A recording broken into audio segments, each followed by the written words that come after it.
talk about reading the gospel, reading the first reading, the second reading, and then it was reappearing to me.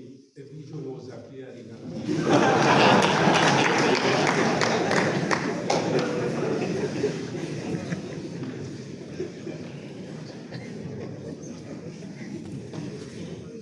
Why are you laughing?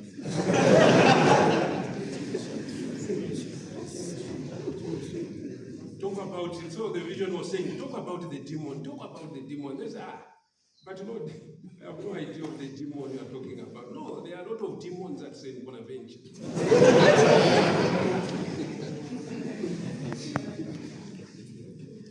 No, that is not the area I'm so much competent. I want to talk about, talk about the demon. My dear brothers, today is a special day, the fifth Sunday of ordinary time. And we are given the readings which gives us hope, even in times of suffering. We are given the way we should look at life, that we shouldn't be so much pessimistic, we should be optimistic. Sometimes we are weighed down by difficulties, persecutions, misunderstanding, misquoted, misunderstood, and we lose hope and trust in God. This is what we see in the first reading. The book of Job is one of the wisdom literature and is a didactic poem intended to refute the Jewish ancient belief that God rewards the good and punishes the wicked in this life. It is what we call retribution theology. God punishes those who do wrong, and he rewards those who do good. And this is the question which Job is struggling with. And we want to answer this question. God tested Job, and he passed actually the test. It is a question which we wrestle with each and every day. Why do the innocent people suffer? And in today's chapter, we hear Job looking at life that I will never see any good. I'm just like a donkey, like a hired person. Actually, even a hired person is better because he can sleep at night, not me. When night comes, I'm longing for the night, I cannot sleep, it's restless. And when day comes, I want it to be night. Have you ever experienced that situation in your life? You are in difficulties. You are in a scandal. All has come to a standstill. What is life? What is there to live for? I give my own example. Before I talk about the donkey, my donkey, or my demon. I talk about my demon. When I was a student here, 1994,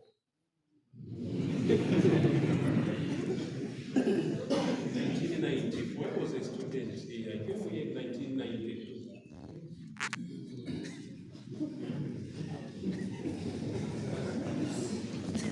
I was in first year in 1992. So, something happened. And 10 of us were asked to leave St. Bonaventure. And I was one of them.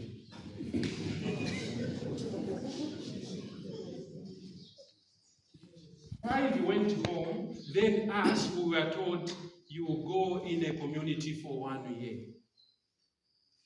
Now, when that information came, brothers, can you sleep?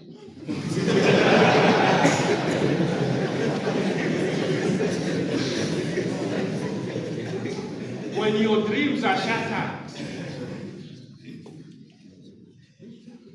you want night to come, and night comes, you cannot sleep. You are thinking, how are the people going to look at me? What am I going to say to my parents?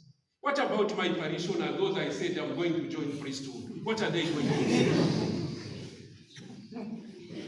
Day comes, you see the brothers talking, you think they are talking about you.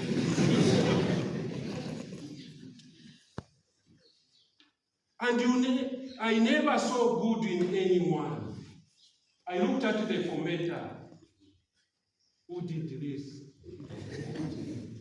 and looked at him as an enemy. Have you ever experienced this? You have just failed 2 exams and you are failing to sleep. Just 2.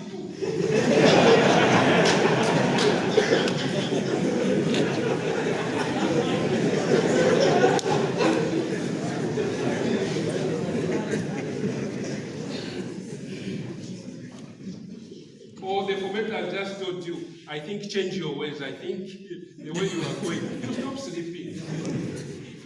You see the fomenter looking at you, you lose appetite. What am I talking about, my dear brothers and sisters? It is those moments when we are at our lowest point. This is where Job reached. And he never went silently. He lamented.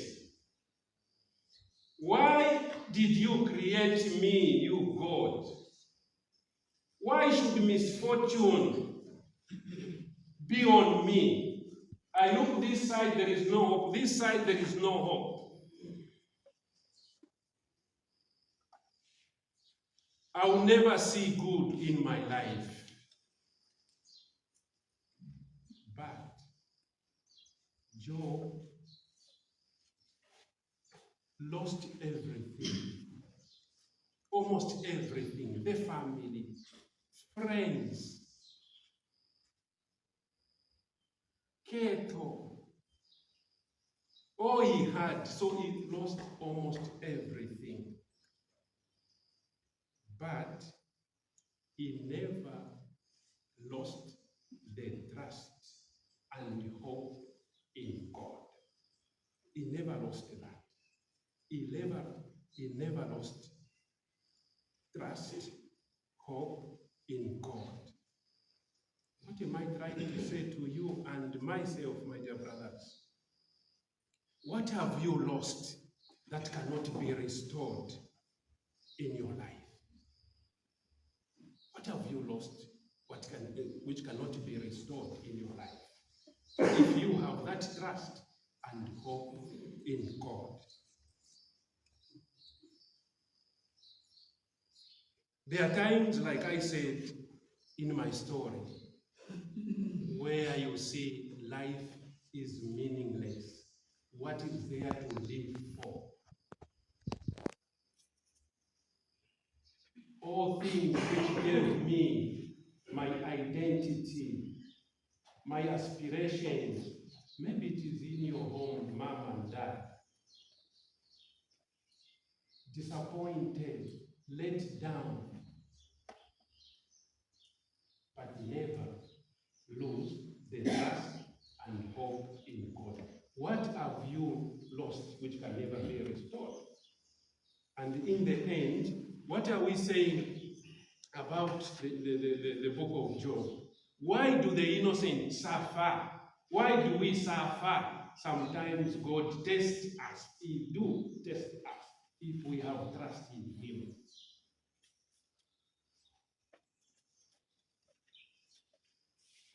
So, how is our trust? If we have trust and faith in Him, we are tested. So that we can have that blind faith in Him.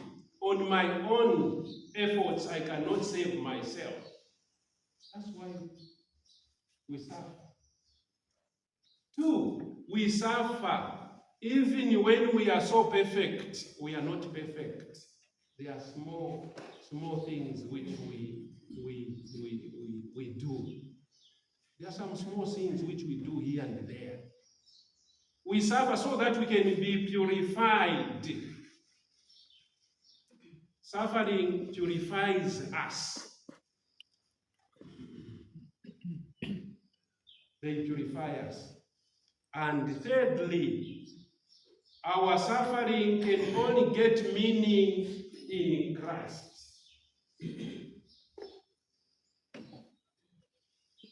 Why did he suffer? He was innocent. So the mystery of suffering, the mystery of retribution theology can only be answered through the mystery of the cross. Why did he suffer? So that he can give meaning to our suffering, because even in his suffering and death, there is resurrection. So our suffering can only get a true meaning looking at the life of Jesus Christ. One person came to me, okay, she needed counseling when I was in these countries where people are even so courageous, even in the confession. They will tell you, I started, Father, I'm experiencing ABC. Then I said, no, I know the life of Job. Then she told me, I'm tired of this job. Every time it's Job. Wherever I go, they tell me Job. Father, I'm tired of Job.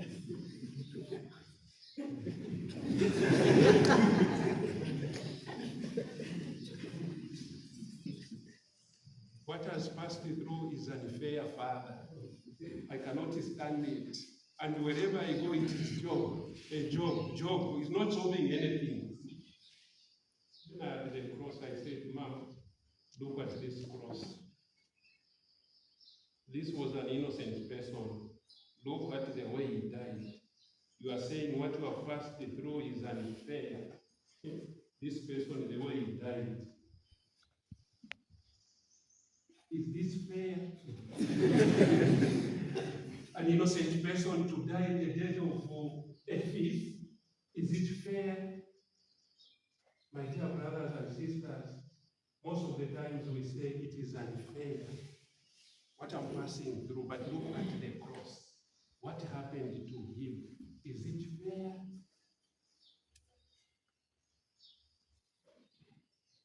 Is it fair?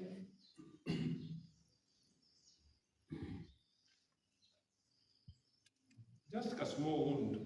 You go further tonight, I need to go to a hospital. You look at the cross, is it fair?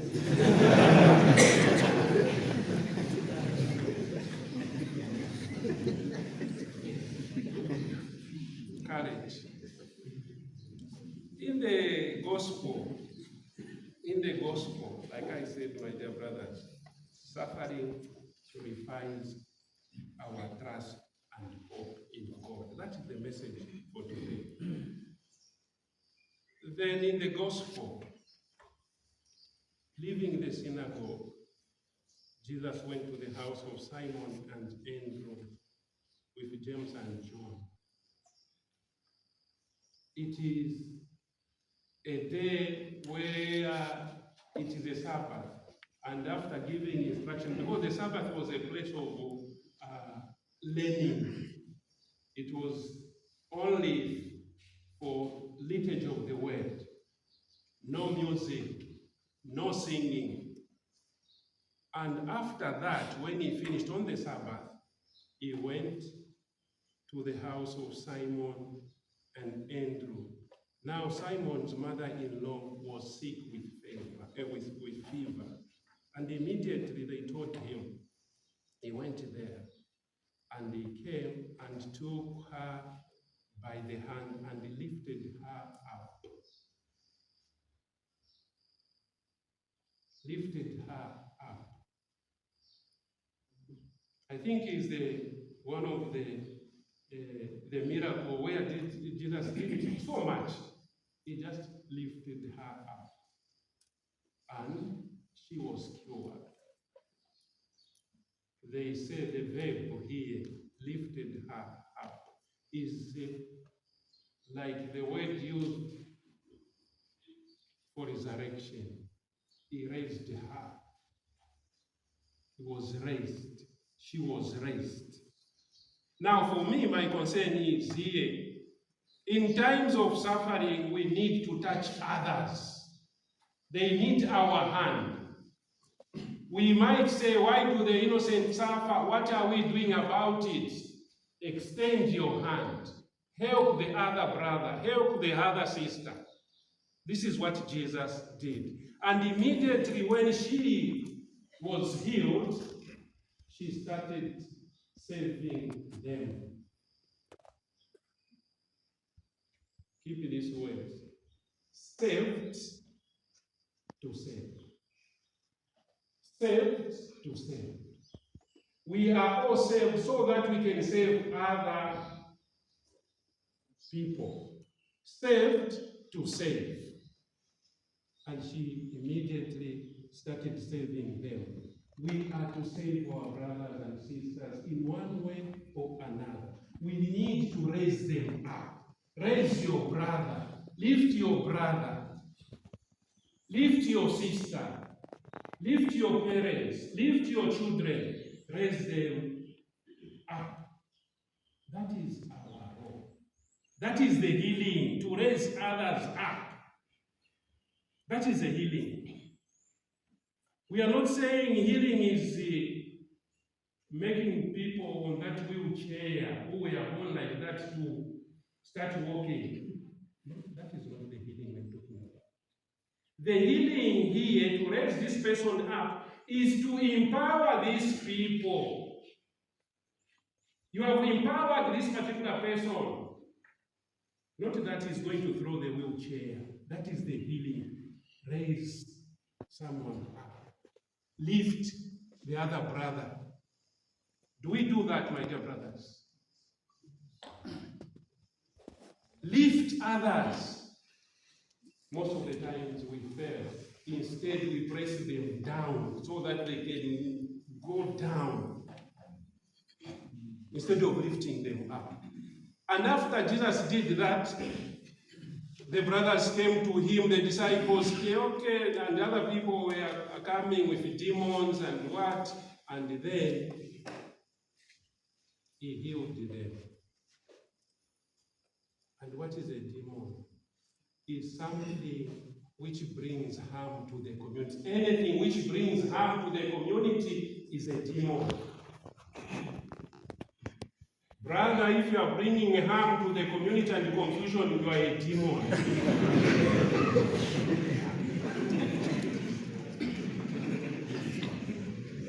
We have so many demons at St. Bonaventure. The noise neighbors. The noise neighbors. We are the champions even before kicking the ball. That is a demon, brother. We have that demon of comparing. No, the conventions are doing this, the captain are doing this, the OFM are doing this. Brother, that is a demon bringing confusion to this community.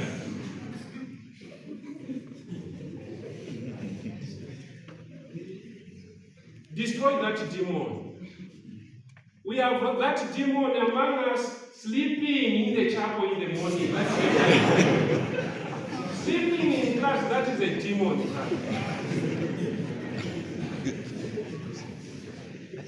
We have so many demons gossiping among ourselves. That is the demon. The demon of studying each and every day, and your eyes are red, but the same mark.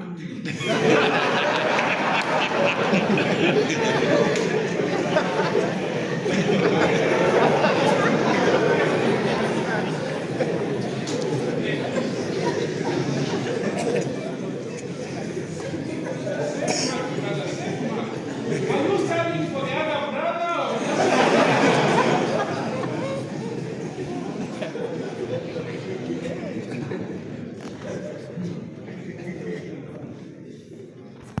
Jesus, when he was preaching, exhortation with his action.